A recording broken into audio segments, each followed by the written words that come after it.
বিসমিল্লাহির রহমানির রহিম। আমি আপনাদের কাছে আজকে পবিত্র কোরআনুল কারীমের 2 নম্বর সূরা সূরাল বাকারার 2 থেকে 4 নম্বর আয়াত পর্যন্ত আলোচনা করার চেষ্টা করব। ওমা তৌফিকি ইল্লা বিল্লাহ।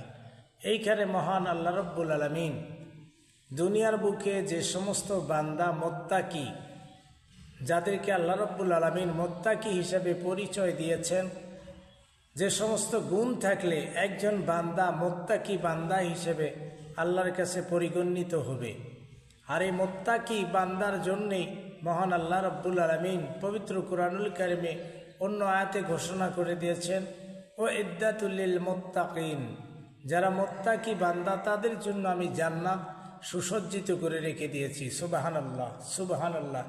মুত্তাকি শব্দের অর্থ হলো পরহেজগারী, মুত্তাকি শব্দের অর্থ হলো খোদা ভীরু, মুত্তাকি শব্দের অর্থ হলো আল্লাহ তাআলাকে পাওয়ার জন্য যারা দুনিয়ার সমস্ত কর্মকাণ্ড আল্লাহ তাআলার উদ্দেশ্যে করবে, তারাই হলো মুত্তাকি।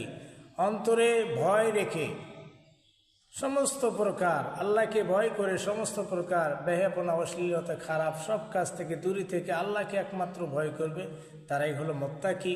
আর মুত্তাকি বান্দার পরিচয়, বৈশিষ্ট্য, কি কি গুণ থাকলে একজন মুত্তাকি বান্দা হতে পারবে, আল্লাহ রাব্বুল আলামিন তা বলছেন। আমি আপনাদের কাছে সংক্ষিপ্ত আকারে এই মুত্তাকি বান্দার পরিচয় তুলে ধরার চেষ্টা করছি।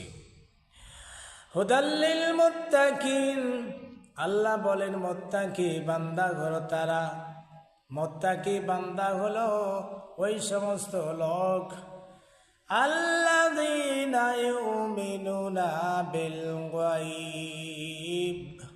আল্লাহ রাব্বুল আলামিন বলেন মুত্তাকি বান্দার 1 নম্বর বৈশিষ্ট্য হলো আমার যেগুলো অদৃশ্য বিষয় আছে, যেগুলো দেখা যায় না, এইগুলা নির্দ্বিধায় বিশ্বাস স্থাপন করে মনে প্রাণে যারা মেনে নেবে, তারা হলো 1 নম্বর মুত্তাকি বান্দা।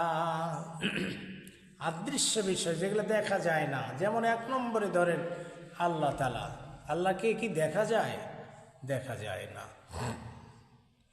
এরকম আল্লাহ কিছু জিনিস বানিয়েছেন বান্দার জন্য, এগুলাকে বিশ্বাস করতে হবে। যেমন আপনার আমার সুখের জন্য আল্লাহ রাব্বুল আলামিন বানিয়ে রেখেছেন জান্নাত। সুবহানাল্লাহ। দেখা যায়? দেখেছেন?